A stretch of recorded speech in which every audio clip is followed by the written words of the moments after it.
অধিক লাভবান হওয়ায় চীনাবাদাম চাষে আগ্রহী হচ্ছে দক্ষিণাঞ্চলের কৃষকরা। প্রচলিত জাতের তুলনায় 1.5 গুণ বেশি ফলন হয় বাংলাদেশ পরমাণু কৃষি গবেষণা ইনস্টিটিউট উদ্ভাবিত বিনা চীনাবাদাম 8 ও বাড়ি চীনাবাদাম 9। জাতটির জ্যাসিড, পাতা মোড়ানো ও বিছা পোকার আক্রমণ সহ্য ক্ষমতা বেশি, যার কারণে অল্প খরচে কম পরিচর্যায় ফলন বেশি হয়, যার কারণে চীনাবাদাম চাষে ঝুঁকছে দক্ষিণাঞ্চলের কৃষকরা।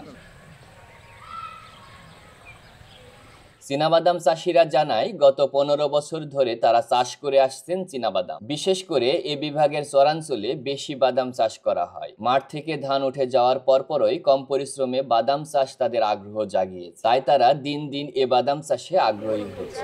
হ্যাঁ, চীনাবাদাম আসলে একটা লাভজনক ফসল। যেমন আল্লাহ একটু কোনোরকম চাষাবাদ করে লাগাইয়ে দিলে বদলালিয়ে, তারপর বেশি একটা খরচ নিতে কোপায় মাটি দিলে এনাফ। আর অল্প চীনাবাদাম লাগালে অনেক অধিক চীনাবাদামের আশা করা যায় বা পাই আমরা, এতে অনেক লাভবান হয় কৃষকরা। আর এতে খরচ নাই বললেই চলে, হালকা পাতলা খরচ। এই খরচে আমাদের চাষিদের জন্য কোনো সমস্যা না।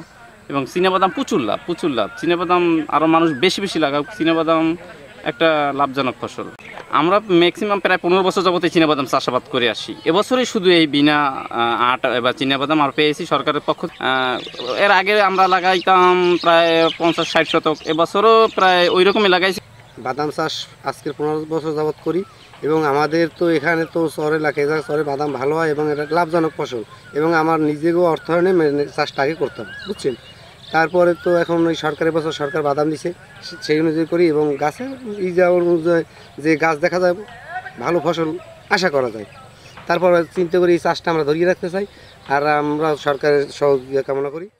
রোগবালাই সহিংসু এ জাতের বাদাম চাষে সার, সেচ ও কীটনাশক কম লাগে। অল্প খরচে কৃষক অধিক ফলন পেয়ে লাভবান হয়। কৃষকদের সার বীজ দিয়ে বাংলাদেশ কৃষি গবেষণা ইনস্টিটিউট উদ্বুদ্ধ করে তুলেছে। চীনাবাদাম 8 এর বীজ আমরা এবার 20 জন কৃষককে প্রদর্শন দিয়েছি আর প্রাইভেট পরীক্ষণ 2টা জায়গায় পটুয়াখালী এবং উজিরপুরে সেট করেছি। আর বীজ উৎপাদন করার জন্য আমরা 500 কেজি বীজ কৃষকের মাঝে দিয়েছি, বিনামূল্যে বিতরণ করেছি, যেখান থেকে আমরা আবার আরও 1 টন বীজ কিনি। যে চাষিরা আমাদের এই চীনাবাদাম যেমন এই মাঠে আগে কখনো করেনি, আগে তারা উপসি জাত এখানকার লোকাল জাত করতো, এতে ফলন কম হতো। এবছর আমাদের জাত করেছে এবং আশা করি আমাদের এই উচ্চ ফলনশীল জাত করে সে কৃষক লাভবান হবে। লবণাক্ত এলাকার জন্য উদ্ভাবিত চীনাবাদাম সম্প্রসারণের লক্ষ্যে কৃষকদের উদ্বুদ্ধকরণ প্রকল্প হাতে নিয়েছে বাংলাদেশ কৃষি গবেষণা ইনস্টিটিউট বিনা। এই জাতের প্রচুর পরিমাণে বীজ উৎপাদন করে বিনামূল্যে কৃষকদের মাঝে তা ছড়িয়ে দেওয়া হচ্ছে, যাতে আগামীতে এর চাষাবাদ আরও বৃদ্ধি পাবে। আমি ডক্টর মোহাম্মদ আবুল কালাম আজাদ, মহাপরিচালক বাংলাদেশ পরমাণু কৃষি গবেষণা ইনস্টিটিউট বিনা। আমরা যে মাঠে দাঁড়ায় আছি এখানে বিনা উদ্ভাবিত চীনাবাদামের জাত বিনা চীনাবাদাম 8 থাকে। বিনা চীনাবাদাম 8 এই জাতটি আমরা লবণাক্ত এলাকার জন্য উদ্ভাবন করেছি।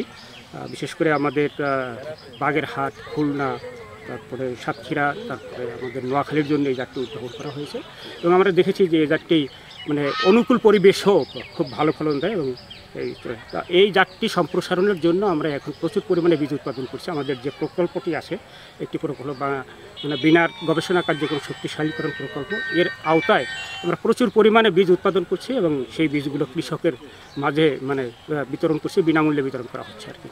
এর মাধ্যমে আমরা আশা করছি যে বাংলাদেশে চীনাবাদামের আওতায় যত জমি আছে সেই জমিগুলোকে আমরা চীনাবাদাম চাষের আওতায় নিয়ে আসতে পারবো। এদিকে বাংলাদেশ কৃষি সম্প্রসারণ অধিদপ্তর বলছেন কৃষকদের পাশে থেকে পরামর্শ সহ সকল সুযোগ সুবিধা দিয়ে যাচ্ছেন তারা। বরিশাল জেলাতে আমাদের 10টি উপজেলায় 235 হেক্টর জমিতে চীনাবাদাম আবাদ হয়েছে। বাড়ি চীনাবাদাম 8, বিনা চীনাবাদাম 8, বিনা চীনাবাদাম 4 এই জাতগুলি মাঠে সাধারণত আবাদ হয়। সাধারণত চরাঞ্চল এলাকায় চীনাবাদাম চাষের জন্য উপযোগী মাটি। এখানে আমরা উজিরপুর উপজেলা হাটতাতে এখানে নদীপাড়া এলাকায় কৃষক ভাইরা করেছেন আগ্রহী হয়ে। মাঠে চীনাবাদামের 1-2টা রোগবালাই আছে কিন্তু খুব বেশি সমস্যা না, এটা মোটামুটি ম্যানেজেবল।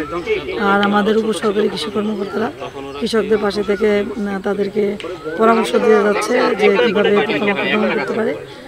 যেহেতু চীনাবাদাম একটি অর্থকরী ফসল, কম ইনভেস্টে ভালো রিটার্ন আনা সম্ভব, সেজন্য চীনাবাদামের আবাদের জনপ্রিয়তা কৃষকের ভিতরে বাড়ছে। চলতি মৌসুমে বরিশাল জেলায় 10টি উপজেলায় 235 হেক্টর জমিতে চীনাবাদাম চাষাবাদ হয়েছে। তরিকুল ইসলাম, দৃষ্টি 24। কিন্তু আবারও নিচে যাবে।